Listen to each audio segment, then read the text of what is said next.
শুধুমাত্র রাজনৈতিক ফায়দা লুটবার জন্যে এ ধরনের গুরুতর স্পর্শকাতর বিস্ফোরক মন্তব্য করে ফেলা বা একেই সত্য হিসেবে প্রতিষ্ঠা করবার চেষ্টা কি ঠিক হচ্ছে? ডক্টর ইউনূস, ঠিক হচ্ছে? সেনাপ্রধান ওয়াকারুজ্জামান সামাল দিতে পারবেন তো? ইউনূস সরকার আসবার পরে শেখ হাসিনার আমলে ফৌজদারি আদালতে আসলে সবচেয়ে বড় বিচারটি, মানে সবচেয়ে বেশি সংখ্যক মানুষের বিচার অর্থে সবচেয়ে বড় বিচারটি সংঘটিত হয়েছিল এই বিডিআর হত্যাকাণ্ড নিয়ে। এবং সেখানে 2013 সালের 5ই নভেম্বর আদালত 850 জন আসামির বিচার সম্পন্ন করেছিল, যাতে 152 জনকে মৃত্যুদণ্ড, 160 জনকে যাবজ্জীবন, 256 জনকে বিভিন্ন মেয়াদে কারাদণ্ড দেওয়া হয়েছে। কিন্তু ডক্টর ইউনূস সরকার আসা মাত্র 293 জন শাস্তিপ্রাপ্ত ও দণ্ডিত আসামি মুক্তি পাওয়া শুরু করে। হ্যাঁ, এবং এই যে 300-র মতো শাস্তিপ্রাপ্ত ও দণ্ডিত আসামিকে মুক্তি দিয়ে দেওয়া হলো, তার মাধ্যমেই কিন্তু ইউনূস সরকার এই সিদ্ধান্ত জানান দিলেন যে সেনাপ্রধান ওয়াকারুজ্জামান যে বলছেন যে বিডিআর সদস্যদের দ্বারা এই হত্যাকাণ্ড সংঘটিত হয়েছে, কোনো ইফ এবং বাট নাই, বিচারিক প্রক্রিয়াকে সন্দেহের মুখে বা প্রশ্নের মুখে ফেলা ঠিক হবে না। ইউনূস সরকার এসেই সেই প্রশ্নের মুখে ফেলেছে এবং বিডিআর হত্যাকাণ্ড নিয়ে তদন্তে নতুন তদন্ত কমিশন গঠন করেছে মেজর জেনারেল অবসরপ্রাপ্ত আলম ফজলুর রহমানের নেতৃত্বে। আমরা এই অজিত দোভাল আর খলিলুর রহমানের সাম্প্রতিক যে বৈঠক, সেই বৈঠকেরও বিভিন্ন সূত্রে পাওয়া খবর থেকে জানি যে ভারত সরাসরি এই যে মেজর জেনারেল আলম ফজলুর রহমান, তার বিষয়ে আপত্তি প্রকাশ করেছে খলিলুর রহমানের কাছেও। কারণ এই আলম ফজলুর রহমান হচ্ছেন সেই সাবেক সেনা কর্মকর্তা যিনি গত এপ্রিল মাসে, যখন ওই পেহেলগাম ঘটনার পর ভারত পাকিস্তান যুদ্ধ লেগে যায় অবস্থা, তিনি তখন বলেছিলেন ভারত যদি পাকিস্তানে হামলা চালায় তাহলে সাথে সাথে বাংলাদেশের উচিত হবে উত্তর পূর্বাঞ্চল ভারতের 7 সিস্টার্স সেটা দখল করে নেওয়া।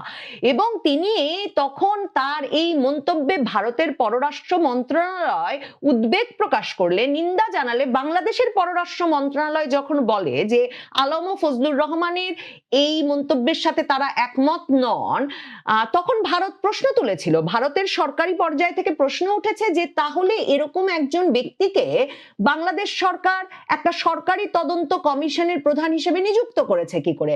আর তখন ফজলুর রহমান আবার সংবাদ মাধ্যমের সামনে এসে বলেছিলেন যে সরকার যত কথাই বলুক, ভারতের মুসলমানদের রক্ষার দায়িত্ব বাংলাদেশ এবং পাকিস্তানের, কাজেই প্রয়োজনে বাংলাদেশকে যুদ্ধে যেতে হবে। এখন এই আলম ফজলুর রহমানের নেতৃত্বে গঠিত কমিশনটি বলছে যে বিডিআর সদর দপ্তরের নৃশংস হত্যাকাণ্ডের ঘটনায় দলগতভাবে আওয়ামী লীগের তারা সম্পৃক্ততা পেয়েছে এবং পেছনে ছিল ভারত, এবং আওয়ামী লীগের ক্ষমতা দীর্ঘায়িত করতে এরকম একটা ষড়যন্ত্র ঘটানো হয়েছে। তো মানে আওয়ামী লীগ তখন ক্ষমতায় এসেছে মাত্র 1.5 মাস আগে। এর আগে সেনা সমর্থিত তত্ত্বাবধায়ক সরকার মইনুল আহমেদ ফখরুদ্দিনের সরকার বাংলাদেশে, এবং এই 6ই জানুয়ারি সরকার গঠন করলেন শেখ হাসিনা, প্রধানমন্ত্রী হিসেবে শপথ নিলেন, আর 25শে ফেব্রুয়ারি এই ঘটনা। 2024-এর আগস্টের পর থেকে ধরুন, যেহেতু সকল ক্ষেত্রেই আওয়ামী লীগকেই দোষী সাব্যস্ত করা হচ্ছে এবং আওয়ামী লীগ সরকার তখন ক্ষমতায়, তো তাদেরকে দোষী সাব্যস্ত করা হবে তাতে যেমন কোনো বিস্ময়ের ব্যাপার ছিল না, এবং আওয়ামী লীগ সরকারকে শায়েস্তা করে ফেলেছে ইউনূস সরকার। শেখ হাসিনা সহ আওয়ামী লীগের মন্ত্রী এমপিদের যারা বাংলাদেশে ছিলেন তারা সকলে গ্রেফতার হয়েছেন, সকলের বিরুদ্ধে হত্যা মামলা দেওয়া আছে, আর শেখ হাসিনার মতো যারা দেশের বাইরে আছেন তাদের বিরুদ্ধেও হত্যা মামলা আছে। শেখ হাসিনার বিরুদ্ধে তো মৃত্যুদণ্ডের রায়ই হয়ে গেছে। কাজেই আওয়ামী লীগ শায়েস্তা করার বিষয়টা যদি আমি পাশেও সরিয়ে রাখি, তাহলেও প্রশ্ন জাগে যে সরকার প্রধানের হাতে তার নিযুক্ত কমিশন গিয়ে এমন একটা তদন্ত কমিশন রিপোর্ট দিয়ে এসেছে যে ভারত সরাসরি জড়িত, মানে শুধু পরিকল্পনায় জড়িত তাই নয়, এমনকি যোদ্ধা পাঠিয়েছিল, হত্যাকারী পাঠিয়েছিল এই সেনা অফিসারদের বিডিআর এর ভেতরে হত্যা করতে পিলখানায়।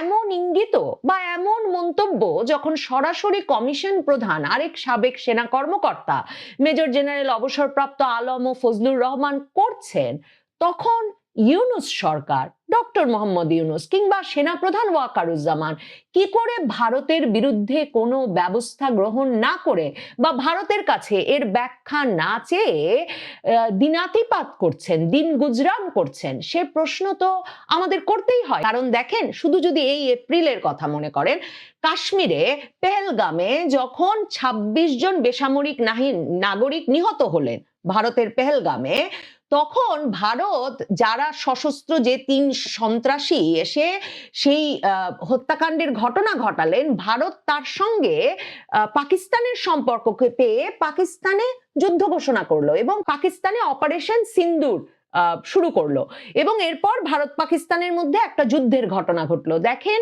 পাকিস্তান এখন আফগানিস্তানে একের পর এক হামলা চালাচ্ছে, কারণ পাকিস্তানের অভিযোগ যে আফগানিস্তানে মদতপুষ্ট তেহরিকি তালেবান সেই গোষ্ঠীটি পাকিস্তানে বিভিন্ন বিস্ফোরণ ঘটাচ্ছে, সন্ত্রাসী হামলা চালাচ্ছে।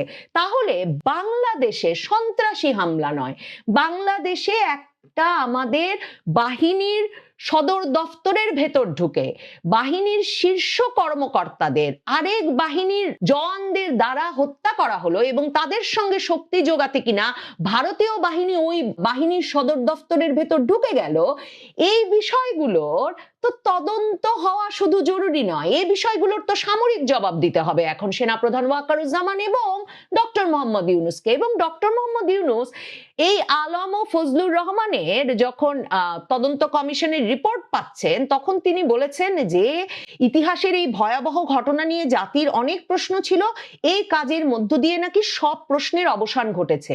তো এই প্রশ্ন তো অবসান ঘটে নাই। এই কমিশনের এই রিপোর্টকে যদি গ্রহণযোগ্য মনে করেন সেনাপ্রধান ওয়াকারুজ্জামান, তার সেনাবাহিনী এবং জাতীয় নিরাপত্তা উপদেষ্টা এবং সরকার প্রধান ইউনূস, তাহলে নিশ্চিতভাবে ভারতের বিরুদ্ধে এখন ব্যবস্থা নেওয়া একেবারেই গুরুতর একটি দায়িত্ব হয়ে পড়েছে এই সরকার এবং এই সেনাবাহিনীর জন্য।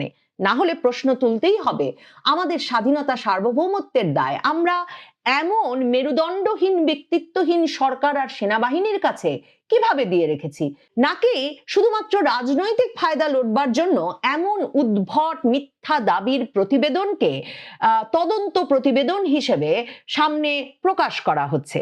শুধুমাত্র রাজনৈতিক ফায়দা লুটবার জন্য এ ধরনের গুরুতর স্পর্শকাতর বিস্ফোরক মন্তব্য করে ফেলা বা একেই সত্য হিসেবে প্রতিষ্ঠা করবার চেষ্টা কি ঠিক হচ্ছে? ডক্টর ইউনূস ঠিক হচ্ছে? সেনাপ্রধান ওয়াকারুজ্জামান সামাল দিতে পারবেন তো?